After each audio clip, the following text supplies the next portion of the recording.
The night was cold and shrouded in a thick fog as Mark navigated the desolate back roads on his way home. The winding path cut through dense woods, creating an eerie atmosphere that heightened his sense of isolation.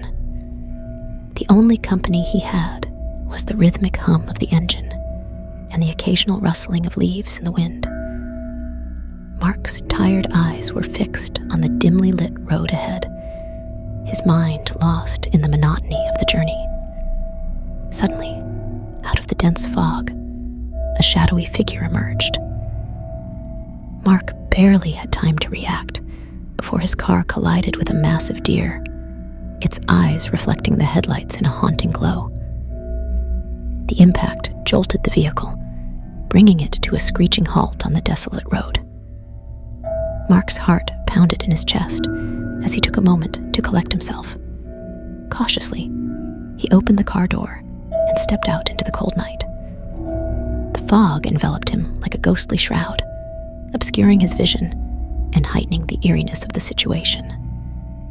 The injured deer lay motionless on the road, its pained whimpers filling the air. Mark's concern shifted from his damaged car to the wounded creature before him. As Mark approached the deer, he noticed an unsettling silence settling over the woods. The usual nocturnal sounds were replaced by an unnatural hush, leaving him on edge. Kneeling beside the injured animal, he hesitated for a moment before deciding to check its condition. But before he could make a move, a guttural growl echoed through the stillness. Mark's eyes widened with terror as a pack of man-sized, bipedal, wolf-like creatures emerged from the shadows.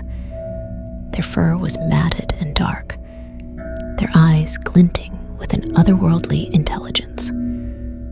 They surrounded the wounded deer with predatory intent, their jaws snapping eagerly.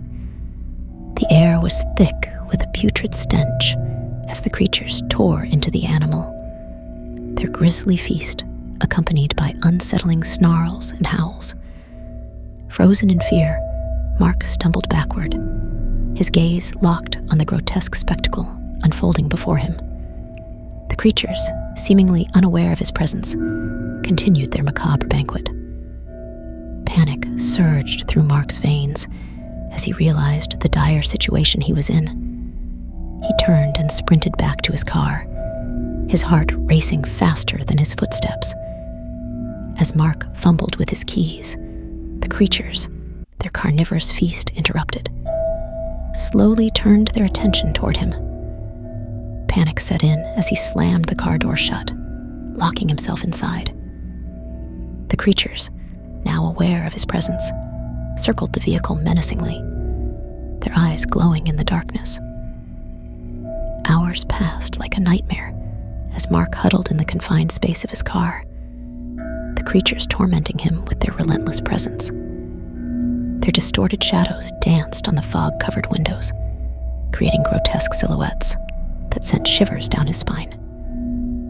Mark dared not make a sound, his breath caught in his throat as he listened to the creatures' eerie howls echoing through the woods.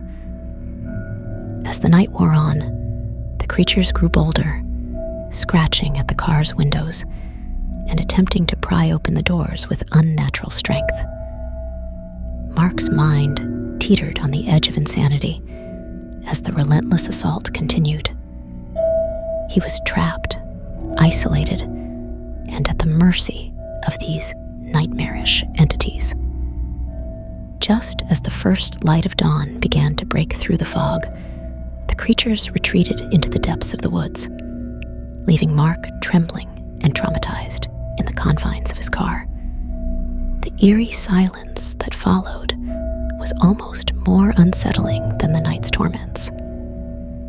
With cautious relief, Mark eventually summoned the courage to start his car and flee the haunted back roads, leaving behind the chilling memories of a night that defied all reason.